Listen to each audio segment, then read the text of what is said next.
Hello friends, welcome to quick revision point. My name is Raksha Shrivastava. Friends, आज हम social studies के important question को discuss करेंगे जो कि फ्रेंड एग्जाम के लिए इंपॉर्टेंट है। ओके, तो स्टार्ट करते हैं। फर्स्ट क्वेश्चन है, हमारा सौर परिवार निम्नलिखित खगोलीय पिंडों से बना है।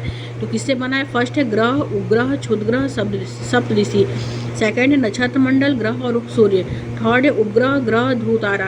फोर्थ है सूर्य, ग्रह, उपग्रह, क्षुद्रग्रह, उल्कापिंड। ओके, तो हमारा सौर परिवार निम्नलिखित खगोलीय पिंडों से बना है। तो वो बना है सूर्य, ग्रह, उपग्रह, क्षुद्रग्रह और उल्कापिंड से बना है। ओके, राइट आंसर इज 4 हो जाएगा। नेक्स्ट क्वेश्चन देखते हैं। 7वीं शताब्दी के प्रारंभ से निम्नलिखित में से किस विचार पर लोगों ने सवाल उठाना शुरू कर दिया था? तो फर्स्ट है सामाजिक विशेषाधिकार किसी जन्म का परिणाम है। सेकंड है केवल मानव जाति जीवन के अनंत चक्रों से गुजरते हैं। ओके, थर्ड है सभी व्यक्ति जन्म के समय समान होते हैं। एंड फोर्थ है व्यक्तिगत प्रयासों से पुनर्जन्म के चक्र से छुटकारा पाया जा सकता है। ओके, तो 7वीं शताब्दी के प्रारंभ से निम्नलिखित में से किस विचार पर लोगों ने सवाल उठाना जो है शुरू कर दिया? वो किया था फ्रेंड कि सामाजिक विशेषाधिकार किसी जन्म का क्या है? परिणाम है। Okay, right answer is first. आगे देखते हैं। पेरियापुरम एक तमिल कृति हमें किसके बारे में जानकारी देती है? फर्स्ट है सिपाहियों और सैन्य जनरलों के बारे में। सेकंड है राजाओं और रानियों के बारे में। थर्ड है विद्वानों और कवियों के बारे में। एंड फोर्थ है साधारण पुरुषों और महिलाओं के बारे में। ओके, तो पेरियापुरम एक तमिल कृति हमें किसके बारे में जानकारी देती है? तो वो साधारण पुरुषों और महिलाओं के बारे में जानकारी देती है। Right answer is 4। ओके, आगे देखते हैं। नेक्स्ट क्वेश्चन क्या है? स्त्री पुरुष तुलना नामक पुस्तक की रचना निम्नलिखित में से किस सुधारक द्वारा की गई थी? तो स्त्री पुरुष नामक पुस्तक की तुलना जो है निम्नलिखित में से किस सुधारक के द्वारा की गई थी? तो फर्स्ट है friend E V Ramaswamy Naicker. Second है पंडिता रमाबाई। थर्ड है वीरेशलिंगम पंतलू। एंड फोर्थ है ताराबाई शिंदे। तो स्त्री पुरुष जो तुलना है वो किसके द्वारा की गई थी? तो वो की गई थी, पुस्तक की रचना जो की गई थी वो ताराबाई शिंदे के द्वारा की गई थी। Okay, right answer is 4। Next question देखेंगे। पहाड़ी क्षेत्रों में अब रेल मार्ग का विस्तृत निर्माण हो रहा है। अति उपयुक्त कथन का चयन करना है। तो इसमें फर्स्ट है फ्रेंड इसे संभव करने के लिए उन्नत प्रौद्योगिकी का विकास हुआ है। सेकंड है पहाड़ों में रेल मार्गों का निर्माण आसान होता है। थर्ड है पहाड़ महाक्षयित हैं। फोर्थ है पहाड़ी लोग रेल मार्गों को बना रहे हैं। ओके, तो इसमें जो होगा फ्रेंड कि पहाड़ी क्षेत्रों में अब रेल मार्गों का विस्तृत निर्माण हो रहा है। अति उपयुक्त कारण जो है फ्रेंड वो यह है कि इसे संभव करने के लिए उन्नत प्रौद्योगिकी का क्या हुआ है? विकास हुआ है। Okay, right answer is first हो जाएगा। आगे देखते हैं फ्रेंड। नेक्स्ट क्वेश्चन क्या है? दादा भाई नौरोजी कथन अभिकथन ए कहता है दादा भाई नौरोजी जो कि भारतीय राष्ट्रीय कांग्रेस के बड़े नेता थे कभी भी भारतीय राष्ट्रीय कांग्रेस के अध्यक्ष नहीं बने। तो ये गलत है, क्योंकि दादा भाई नौरोजी भारतीय राष्ट्रीय कांग्रेस के बड़े नेता थे और वो 3 बार भारतीय राष्ट्रीय कांग्रेस के अध्यक्ष बने थे। ओके, तो ये क्या है फ्रेंड? ये गलत है। सेकंड क्या है? कारण आर कहता है वह व्यापारी और प्रचारक थे। वे लंदन में रहते थे और कुछ समय के लिए ब्रिटिश संसद के सदस्य भी रहे। यस, ये करेक्ट है। ओके, तो इसमें जो राइट होगा फ्रेंड वो हो जाएगा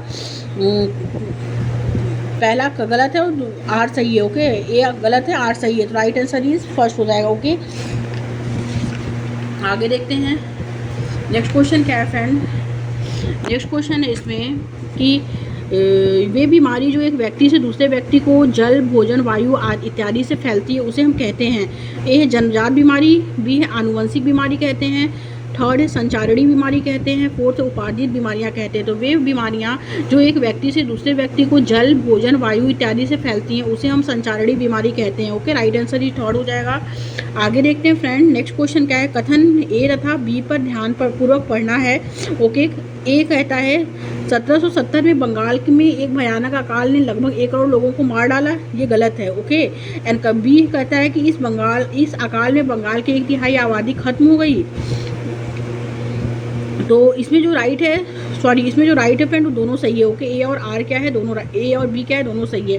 तो राइट आंसर जो है फ्रेंड वो सेकंड हो जाएगा। आगे देखते हैं फ्रेंड। नेक्स्ट क्वेश्चन क्या है? निम्नलिखित में से कौन सा कथन वर्तमान समय के संसाधन उपलब्धता के संदर्भ के साथ सतपोषणी विकास में सहायता करता है? ओके, तो सतपोषणी विकास में जो सहायता करता है फर्स्ट है फ्रेंड संसाधनों की खपत को घटाना, संसाधनों को पुनः चक्रण करना और वस्तुओं का पुनः उपयोग करना। ओके, इसमें राइट जो होगा कि निम्नलिखित में से कौन सा कथन वर्तमान समय के संसाधन उपलब्धता के संदर्भ के साथ सतपोषणी विकास में सहायता करता है। वो है संसाधनों की खपत को घटाना, संसाधनों के उपयोग में वृद्धि, तो ये गलत है। संसाधनों के पुनर्चक्रण, ओके, एंड वस्तुओं का पुनः उपयोग। ओके, ए, सी और डी राइट हो जाएगा। तो राइट आंसर इज सेकंड। आगे देखते हैं फ्रेंड, नेक्स्ट क्वेश्चन क्या है। नेक्स्ट क्वेश्चन है फ्रेंड इसमें कि भारतीय उपमहाद्वीप में गंगा ब्रह्मपुत्र बेसिन की व्याख्या करने वाले कथन का चयन करना है। इस प्रदेश में शंकुधारी वन उगते हैं, तो गंगा ब्रह्मपुत्र बेसिन में शंकुधारी वन नहीं उगते हैं। ओके, तो ये क्या है, गलत है।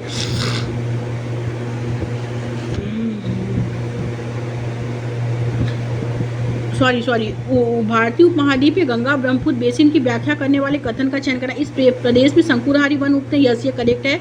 यह बेसिन उपरोड़ में अधिक है, यस ये भी करेक्ट है। थर्ड है, इस क्षेत्र की जलवायु मुख्यतः मानसूनी है, यस ये भी करेक्ट है। लेकिन बेसिन की क्षेत्र में विभिन्न प्रकार की स्थलाकृति है, तो ये गलत है। ओके, ए, बी और सी राइट आंसर हो जाएगा। तो राइट आंसर इज सेकंड। आगे देखेंगे, पृथ्वी पर उष्णकटिबंधीय क्षेत्र सबसे अधिक ऊष्मा प्राप्त करते हैं क्योंकि ए फर्स्ट है, यहाँ सूर्य की किरणें तिरछी होती हैं। सेकंड है, यह स्थल रुद्ध है। थर्ड है, यह महासागरों से घिरी हैं। फोर्थ है, दोपहर का सूर्य ठीक सिर के ऊपर होता है। तो पृथ्वी का पर जो उष्णकटिबंधीय क्षेत्र होते हैं अधिक ऊष्मा प्राप्त करते हैं, क्योंकि दोपहर का सूर्य जो होता है फ्रेंड्स सूर्य के ठीक ऊपर होता है। ओके, इसलिए जो है पृथ्वी पर उष्णकटिबंधीय क्षेत्र जो है अधिक ऊष्मा प्राप्त करते हैं। Right answer is 4। आगे देखते हैं, नेक्स्ट क्वेश्चन है, कथन ए तथा आर को पर ध्यान से पढ़ें। कथन ए कहता है वेद समाज की स्थापना 1864 में जो है मद्रास में हुई थी, यस ये करेक्ट है कि वेद समाज की स्थापना जो हुई थी वो 1864 में मद्रास में हुई थी, तो ये तो करेक्ट है। बट बी क्या है इसमें कि वेद समाज आर्य समाज से प्रेरित था, तो ये गलत है, क्योंकि वेद समाज आर्य समाज से प्रेरित नहीं था फ्रेंड, ये ब्रह्म समाज से प्रेरित था। ओके, तो ये गलत है। ए सही है, बी गलत है। Right answer is 4। ये एक्चुअल क्वेश्चन पेपर है। आगे देखते हैं, नेक्स्ट क्वेश्चन क्या है। कथन ए तथा बी को ध्यान से पढ़ना है। जेम्स मिल ने 1817 में ए हिस्ट्री ऑफ ब्रिटिश इंडिया 3 भागों में जो है प्रकाशित किया, यस ये करेक्ट है। और सेकंड क्या है कि इसमें उन्होंने भारतीय इतिहास को जो है 3 कालों में प्राचीन, मध्य और आधुनिक में बांटा, तो ये गलत है, क्योंकि हिंदू, मुस्लिम और ब्रिटिश में बांटा था। ओके, ना कि प्राचीन, मध्य और आधुनिक में बांटा। तो इसमें ए सही है, लेकिन आर क्या है, गलत है। ओके, तो बी क्या है, गलत है। तो राइट आंसर इज 4 हो जाएगा। आगे देखते हैं, नेक्स्ट क्वेश्चन क्या है।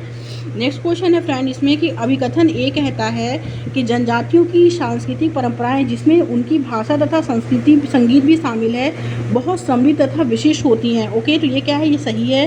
कारण आर कहता है जमीन, जंगल, घास के मैदान तथा पानी पूरे कुनबे की संपत्ति मानी जाती है जिनका उपयोग सभी एक साथ मिलकर करते हैं। तो ए सही है, ए और आर क्या है, दोनों सही है, और आर जो है वो एक ही सही व्याख्या करता है। ओके, आगे देखते हैं, नेक्स्ट क्वेश्चन क्या है। नेक्स्ट क्वेश्चन है friend, fill in the blanks के कारण लद्दाख को छोटा तिब्बत कहा जाता है। तो किसके कारण लद्दाख को छोटा तिब्बत कहा जाता है? वो धार्मिक समानता के कारण कहा जाता है, भौगोलिक सामीप्य के कारण भी कहा जाता है, समान भोजन के कारण भी कहा जाता है, भाषाई समानता के कारण भी कहा जाता है। ओके, इसमें चारों राइट है, तो राइट आंसर जो होगा वो ए हो जाएगा। और लद्दाख विश्व का सबसे जो है तिब्बत को हम कहते हैं विश्व का सबसे पठार जो है तिब्बत का पठार है। ओके, लद्दाख में को हम खाप चैन के भी नाम से जानते हैं, लद्दाख को हम ठंडा रेगिस्तान के भी नाम से जानते हैं। ओके, तो इसमें जो राइट होगा फ्रेंड वो हो जाएगा भौगोलिक सामीप्य, धार्मिक समानता, समान भोजन, भाषाई समानता। Right answer is first. आगे देखते हैं, नेक्स्ट क्वेश्चन क्या है। हिंदुस्तान सोशलिस्ट रिपब्लिकेशन एसोसिएशन के बारे में निम्नलिखित में से कौन सा कथन जो है वो सही नहीं है पूछा है। ओके, और सही विकल्प चुनना है। तो फर्स्ट है फ्रेंड इसमें HSRA के सदस्यों ने सैंडर्स नामक पुलिस अफसर की हत्या की थी। सेकंड है भगत सिंह और उनके क्रांतिकारी साथियों ने इसकी स्थापना की थी। थर्ड है 1928 में दिल्ली के फिरोज शाह कोटला में इसकी स्थापना हुई। एंड फोर्थ है 1928 में पंजाब के अमृतसर में जो है इसकी स्थापना हुई। ओके, तो हिंदुस्तान सोशलिस्ट रिपब्लिकेशन एसोसिएशन के बारे में जो कथन सही है नहीं है वो क्या है, वो जो है फ्रेंड वो है कि 1928 में पंजाब के अमृतसर में इसकी स्थापना हुई थी, तो ये गलत है। ओके, तो राइट आंसर जो होगा वो 4 हो जाएगा, 4 वाला सही नहीं है। नेक्स्ट क्वेश्चन, क्या चीज़ जो है वो किसी वस्तु अथवा पदार्थ को संसाधन बनाती है? क्या चीज़ किसी वस्तु अथवा पदार्थ को संसाधन बनाती है? तो फर्स्ट है वस्तु की खोज, सेकंड है शुद्धिकरण, थर्ड है उपयोगिता अथवा प्रयोज्यता एंड फोर्थ है निष्करण। क्या चीज़ जो है किसी वस्तु को पदार्थ को संसाधन बनाती है? तो वो उपयोगिता तथा प्रयोज्यता। ओके, क्या चीज़ किसी वस्तु अथवा पदार्थ को संसाधन बनाती है? तो उसकी उपयोगिता अथवा प्रयोज्यता। Right answer is third. आगे, निम्नलिखित में से वायुमंडल के अधिकांश कौन से दो गैस हैं? तो कौन सी हैं? तो फर्स्ट है ओजोन और हीलियम, सेकंड है नाइट्रोजन तथा हाइड्रोजन एंड थर्ड है कार्बन डाइऑक्साइड और ऑक्सीजन एंड फोर्थ है नाइट्रोजन और ऑक्सीजन। ओके, तो निम्नलिखित में से वायुमंडल के अधिकांश कौन सी दो गैस है? तो नाइट्रोजन तथा ऑक्सीजन है। Okay, right answer is second. 4 आगे देखेंगे, हमारी पृथ्वी का वास्तविक निरूपक क्या है? तो हमारी पृथ्वी का जो वास्तविक निरूपक है फ्रेंड वो है ग्लोब, सेकंड है मानचित्र, थर्ड है उपग्रह से प्राप्त चित्र एंड फोर्थ है रग्गी गेंद। हमारी पृथ्वी का वास्तविक निरूपक जो है वो ग्लोब है। Okay, right answer is first. Okay, आगे देखेंगे नेक्स्ट क्वेश्चन क्या है फ्रेंड। नेक्स्ट क्वेश्चन है फ्रेंड कि 1929 में बाल विवाह निषेध अधिनियम पारित किया गया। 1929 में बाल विवाह निषेध अधिनियम क्या हुआ? पारित किया गया। ओके, 1929 में बाल विवाह निषेध अधिनियम पारित किया गया। इस अधिनियम के अनुसार पुरुष तथा महिला के लिए शादी की न्यूनतम आयु क्रमशः कितनी रखी गई है? तो पुरुष के लिए जो रखी गई है फ्रेंड वो 18 ईयर्स रखी गई है और महिला के लिए 16। ओके, तो राइट आंसर थर्ड हो जाएगा कि 18 वर्ष पुरुष के लिए, 16 वर्ष महिला के लिए। राइट आंसर ही थर्ड। नेक्स्ट क्वेश्चन, गेहूं एवं जौ जैसे फसल उगाने के सर्वप्रथम साक्ष्य निम्नलिखित में से किस स्थान में मिले हैं? तो वो मिले हैं ये गेहूं एवं जौ जैसे फसल उगाने के सर्वप्रथम साक्ष्य का जो है निम्नलिखित में से किस स्थान में मिले हैं? ओके, तो फर्स्ट है friend Nilgiri hills, okay, second है गारो हिल्स एंड थर्ड है मालबार हिल्स एंड फोर्थ है सुलेमान एवं किरधर हिल्स। ओके, तो ये एनसीईआरटी के फर्स्ट चैप्टर में ही दिया है कि पहली बार गेहूं एवं जौ को फसल उगाने के साक्ष्य जो मिले हैं सुलेमान तथा किरधर की पहाड़ियों पे मिले हैं। Okay, right answer is first, Sulaiman एवं Kirthar hills. Right answer is first. आगे देखते हैं फ्रेंड नेक्स्ट क्वेश्चन क्या है। नेक्स्ट क्वेश्चन है कि पवन सड़क पर गिरी सूखी पत्तियों को उड़ाती है, पवन कैसे बहती है? तो पौधों और जीव जंतु की गति से बहती है, सेकंड है उच्च दाब क्षेत्र से निम्न दाब क्षेत्र की ओर जो है वायु की गति से एंड थर्ड है निम्न दाब क्षेत्र से उच्च दाब क्षेत्र की ओर वायु की गति से एंड फोर्थ है संघनित वायु की गति से। ओके, तो पवन सड़क पर गिरी सूखी पत्तियों को उड़ाती है और पवन कैसे बढ़ती है? तो पवन उच्च दाब क्षेत्र से निम्न दाब क्षेत्र की ओर जो है वायु की गति से जो है वो बढ़ती है। ओके, बहती है। Okay, right answer is second. आगे देखते हैं, अभिकथन ए कहता है 1960 में द्विभाषी बम्बई प्रांत को मराठी और गुजराती भाषी लोगों के लिए दो अलग अलग राज्यों में बांटा गया। यस, ये करेक्ट है। कारण आर कहता है 1966 में पंजाब का भी विभाजन दो राज्यों में हुआ। पंजाब पंजाबी भाषियों के लिए, हरियाणा हरियाणी व हिंदी बोलने के वालों के लिए था। तो इसमें ए और आर दोनों राइट है और आर जो है वो सही व्याख्या लेकिन नहीं है एक ही। ओके, इसमें दोनों राइट है कि 1960 में द्विभाषी बम्बई प्रांत को मराठी और गुजराती भाषी लोगों के लिए दो अलग अलग राज्यों में बांटा गया था। यस, ये राइट है। 1966 में पंजाब का भी विभाजन दो राज्यों में हुआ, पंजाब पंजाबी भाषियों के लिए और हरियाणा हरियाणवी या हिंदी बोलने वालों के लिए। तो ये भी राइट है। तो ए और आर दोनों सही है और आर जो है वो ए की सही व्याख्या लेकिन नहीं करता है। Okay, right answer is third. आगे देखते हैं नेक्स्ट क्वेश्चन क्या है। नेक्स्ट क्वेश्चन है फ्रेंड की अभिकथन ए कहता है शाहजहां के शासनकाल के दौरान मुगल वास्तुकला के विभिन्न तत्व एक भव्य सुसंगत संश्लेषण में लाए गए।